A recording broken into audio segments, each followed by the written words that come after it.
decimos sobre el huésped, estamos hablando de parásitos que ingresan por el exterior del animal, o sea, por la piel, y que son, por ejemplo, la garrapata o, por ejemplo, también la sarna. Y cuando hablamos en el interior del huésped, son los parásitos internos, por ejemplo, los nematodes, que son los gusanos redondos.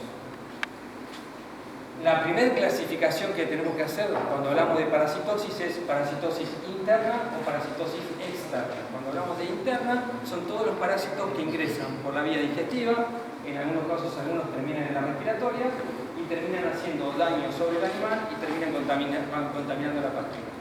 Y la externa son los parásitos que por medio de la piel succionan sangre, como por ejemplo la garrapata y la sarna, y generan un daño que es otro daño distinto al daño que generan los parásitos internos. Hay tres clases principales de parásitos, pero cuando hablamos de clases hay un montón. Si no clases, me referí más que nada a la forma de separarlos según el tamaño o según la forma de reproducirse, que son los protozoarios, los helmintos y los artrópodos. Los protozoarios son parásitos unicelulares, muy chiquitos, por ejemplo la giardia, coccidios, y después tenemos los helmintos, que son los parásitos más visibles, que son los parásitos internos, que son redondos, chatos o forma de, acá tenemos algunas imágenes, redondos, chatos o forma de hoja, como por ejemplo la fasciola hepática que se deposita en el hígado del bovino. Dentro de los artrópodos tenemos insecta o arácnida, donde de acuerdo a uno puede ser los mosquitos o puede ser, por ejemplo, una garrapata. Entonces, ¿por qué es importante, y esa es una de las preguntas del mito, por qué es importante saber o entender el ciclo de vida de un parásito, cómo funciona, en qué momentos del año hay más parásitos o hay más especies de parásitos que en otro momento del año? Bueno, lo más importante es para establecer, y esto lo vamos a repetir varios en la charla, es establecer una estrategia de tratamiento adecuada a la parasitosis que estoy teniendo de acuerdo a la época del año, al parásito que tengo y a la explotación que yo estoy trabajando para saber qué dar y no dar un tratamiento que sea ineficiente y que encima después termine generándome pérdidas y encima gasté un montón de dinero en tratamientos en vano. Bueno, en líneas generales, la parasitosis, sea interna o sea externa, es un contagio que se produce en los bovinos o en otros animales, en este caso en los bovinos, por el hecho de estar pastoreando, ya sea las internas que ingresan por la vía digestiva cuando consumen los huevos o, en el caso de la garrapata, por ejemplo, cuando las larvas se suben al bovino también por medio del pastoreo. Bueno, cuando hablamos de parasitosis internas, hablamos de los principales parásitos, en este caso los nematodes,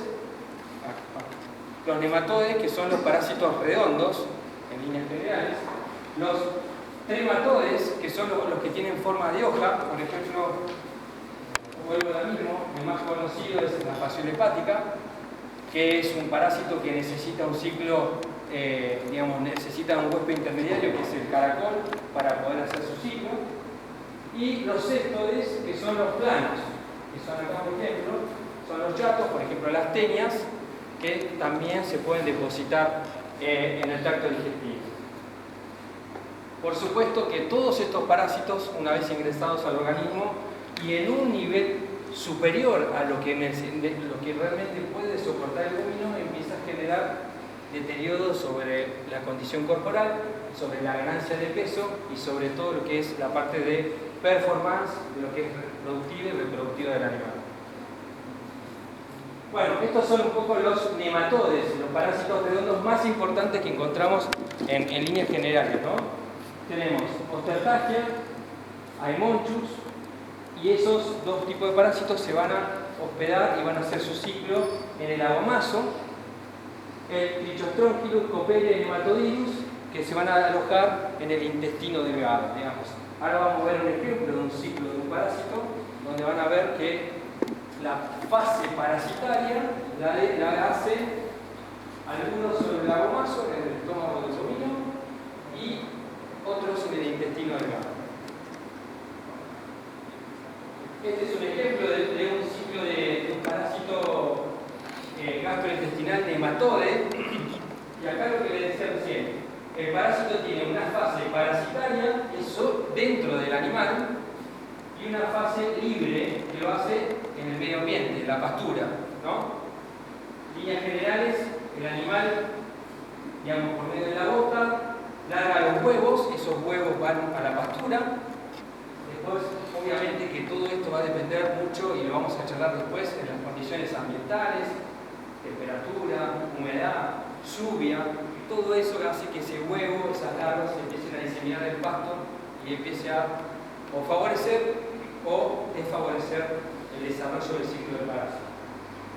Esos huevos en la pastura, después que encuentran esas condiciones ideales, pasan a la larva 1, que no son infectivas, pasan a la larva 2, que tampoco son infectivas, se va preparando, y pasa a la larva 3, que es la larva 3 sí, la infectiva, y que esa larva 3 tiene la posibilidad de subirse a la pastura, y una vez que el animal pastorea, consume esa larva 3 infectiva y pasa a la fase parasitaria, que se transforma en larva 4, larva 5, dentro del animal, ya en el castro intestinal, por ejemplo en el abomazo o en el intestino delgado, depende de cuál parásito sea, ya se diferencia en lo que es hembra y macho, y el ciclo vuelve a dar la vuelta, ¿no? La hembra pone los huevos salen por la materia fecal y vuelve a dar toda la vuelta. La vuelta va a depender muchísimo, hay un montón de información que habla de días por cada una de las fases, pero la realidad es que eso depende mucho del clima, lo que dije anteriormente, de la humedad. Muy difícilmente yo diga que el ciclo dura 25 días completo si después las condiciones no son favorables, si no hay humedad, si no hay lluvia, todo se necesita para que se dé ese tiempo que se dice de 25 días. Hoy tenemos que ver que la vaca no es un animal de tenencia, la vaca es una unidad productiva y la tenemos que hacer producir, porque si no, no nos sirve.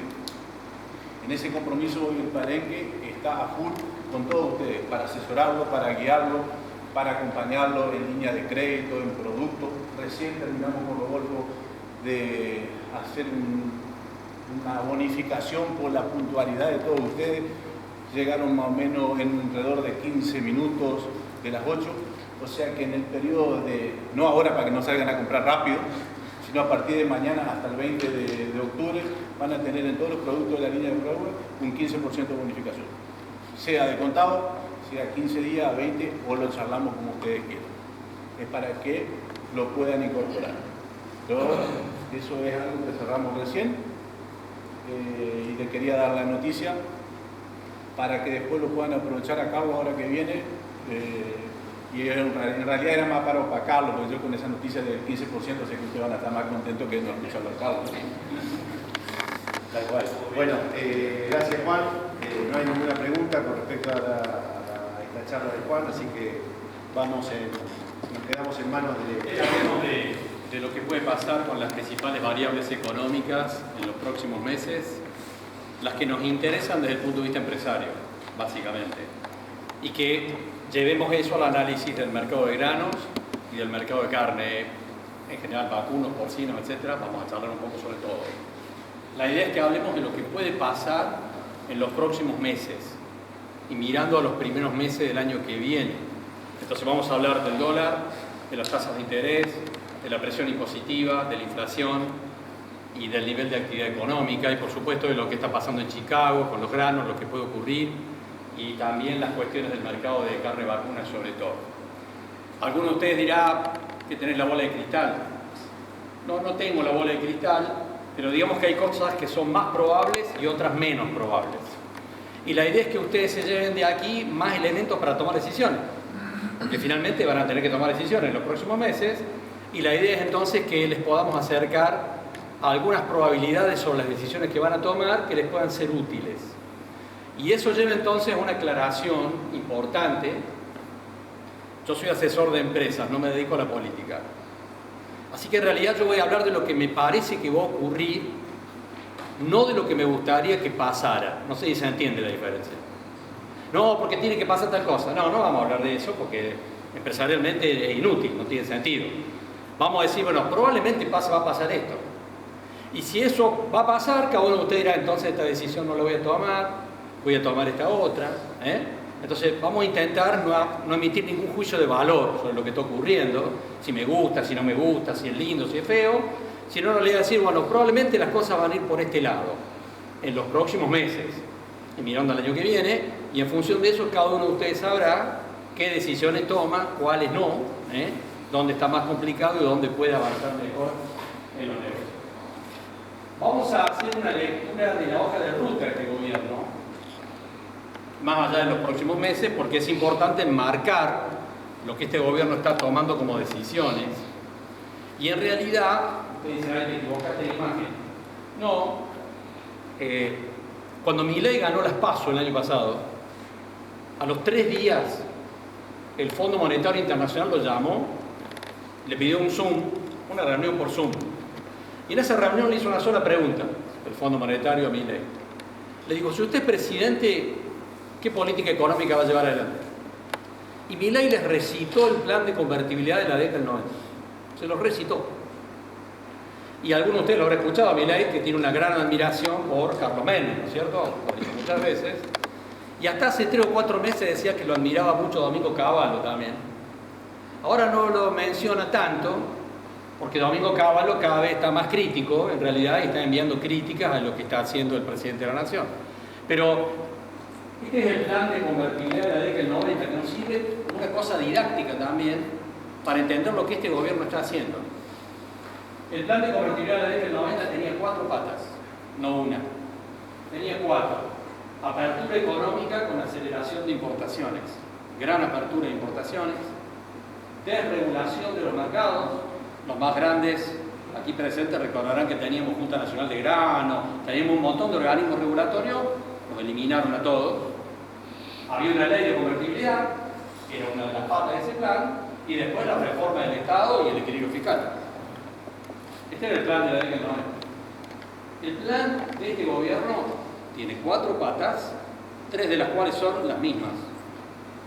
Apertura económica con aceleración de importaciones, desregulación de los mercados, la reforma del Estado y el equilibrio fiscal, y acá el otro tenía la ley, que hoy no está, ni va a estar, y ustedes recordarán que en la campaña electoral esto está tachado, ¿no?